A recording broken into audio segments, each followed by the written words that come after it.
அரியலூர் மாவட்டம் திருமானூர் கிராமம் கொள்ளிடக்கரையில் மேற்கொள்ளப்பட்டுள்ள பாதுகாப்பு முன்னேற்பாடு பணிகளை மாவட்ட ஆட்சியர் போ ரத்தினசாமி இன்று நேரில் பார்வையிட்டு ஆய்வு செய்தார்.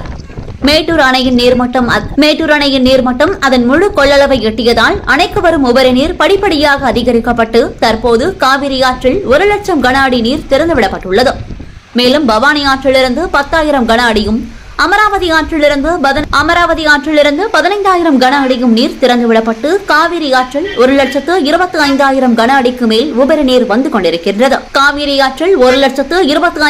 கன அடிக்கு மேல் உபரி நீர் வந்து கொண்டிருக்கின்றது.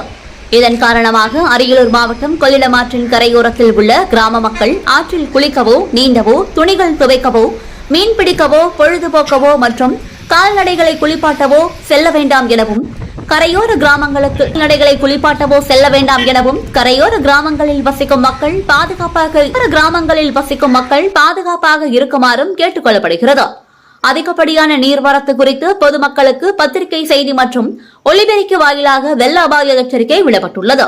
முன்னெச்சரிக்கை நடவடிக்கையாக தேவையான அளவில் மணல் மூட்டைகள் மற்றும் சவுக்கு குச்சிகள் தயார் நிலையில் வைக்கப்பட்டுள்ளது. இந்த நிலையில் கொள்ளிடம் ஆற்றில் திறந்துவிடப்பட்டுள்ள நீரின் வரத்து குறித்து அரியலூர் மாவட்ட ஆட்சியர் அவர்கள் இன்று நேரில் பார்வையிட்டு ஆய்வு செய்தார்.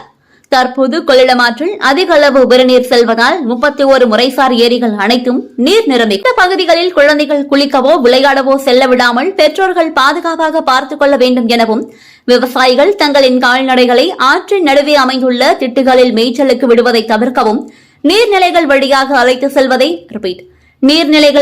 அழைத்து செல்வதை தவிர்க்க வேண்டும் எனவும் மாவட்ட ஆட்சியர் ரத்தினசாமி வேண்டுகோள் விடுத்துள்ளார். இந்த ஆய்வில் ஊரக வளர்ச்சி முகமை திட்ட இயக்குநர் ரா சிவராமன், உதவி இயக்குநர்கள் திரு பழனிசாமி, அரியலூர் வட்டாட்சியர் முத்துலட்சுமி மற்றும் இதர அரசு